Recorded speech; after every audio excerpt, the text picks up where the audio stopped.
Question. 3 வருட பேச்சுவார்த்தைகளுக்குப் பிறகு எந்த நாடு சமீபத்தில் இந்தியாவுடன் ஒரு தடையற்ற வர்த்தக உடன்படிக்கையை இறுதி செய்தது?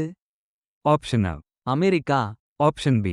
Japan, Option C. United kingdom, Option D. Germany. The correct answer is. United kingdom.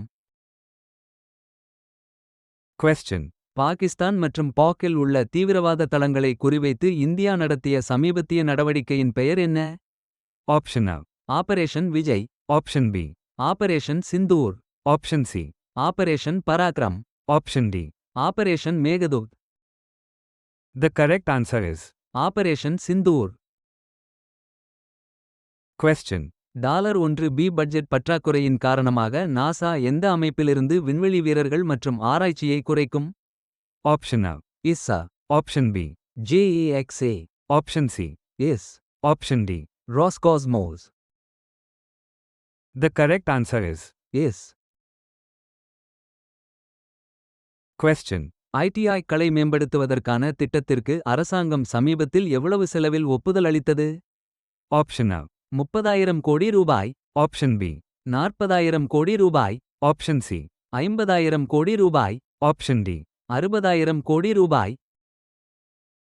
The correct answer is. 60,000 கோடி ரூபாய்.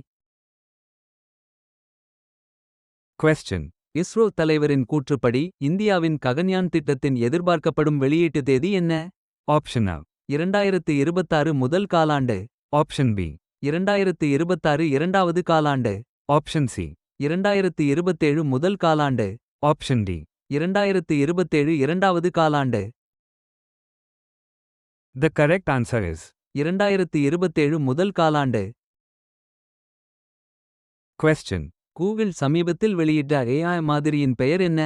Option A. Gemini 2.0, Option B. Gemini 2.5 bro, Option C. Part AI, Option D. Lambda. The correct answer is. Gemini 2.5 bro. Question. எந்த மாநில அரசு சமீபத்தில் ஒரு விண்வெளி மையம் மற்றும் உற்பத்தி பூங்காவை உருவாக்க இன்ஸ்பேஸ் உடன் புரிந்துணர்வு ஒப்பந்தங்களில் கையெழுத்திட்டது? Option A. Tamil Nadu, Option B. Andhra Pradesh, Option C. Karnataka, Option D. Telangana. The correct answer is. Karnataka. Question. IIT Guwahati Assam Raj பவனுடன் இணைந்து டிஜிட்டல் மாற்றத்திற்கான எந்த திட்டத்தை தொடங்கியது? Option A. டிஜிட்டல் அசாம் திட்டம், Option B. கியான் சக்தி திட்டம், Option C.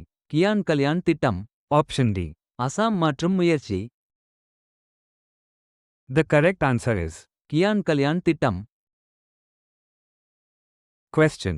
எந்த நகரத்தின் விமான நிலையம் டோனி போலோ விமான நிலையம் என மறுபெயரிடப்பட்டது? Option A. Guwahati, Option B. Itanagar, Option C. Shillong, Option D. Imphal. The correct answer is.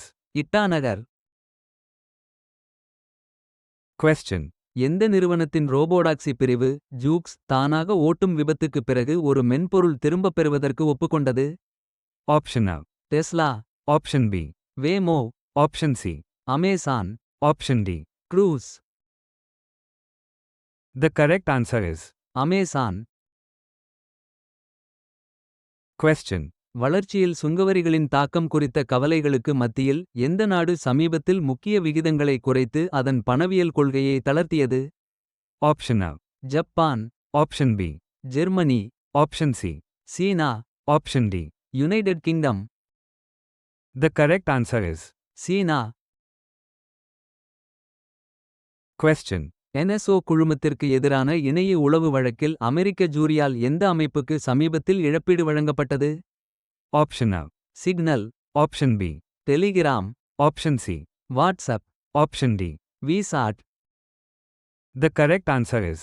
WhatsApp. Question. எந்த மாநிலத்தில் சமீபத்தில் முதல் 3D பல் அச்சிடும் ஆய்வகம் திறக்கப்பட்டது? Option A. Manipur, Option B. Mizoram, Option C. Nagaland, Option D. Tripura. The correct answer is. Nagaland. Question. இந்தியாவின் காலநிலை நிதி வகைபிரித்தலின் வரைவு கட்டமைப்பை சமீபத்தில் எந்த மாநில அரசு வெளியிட்டது? Option A. Karnataka, Option B. Maharashtra. Option C. Andhra Pradesh. Option D. மத்திய அரசு. The correct answer is மத்திய அரசு.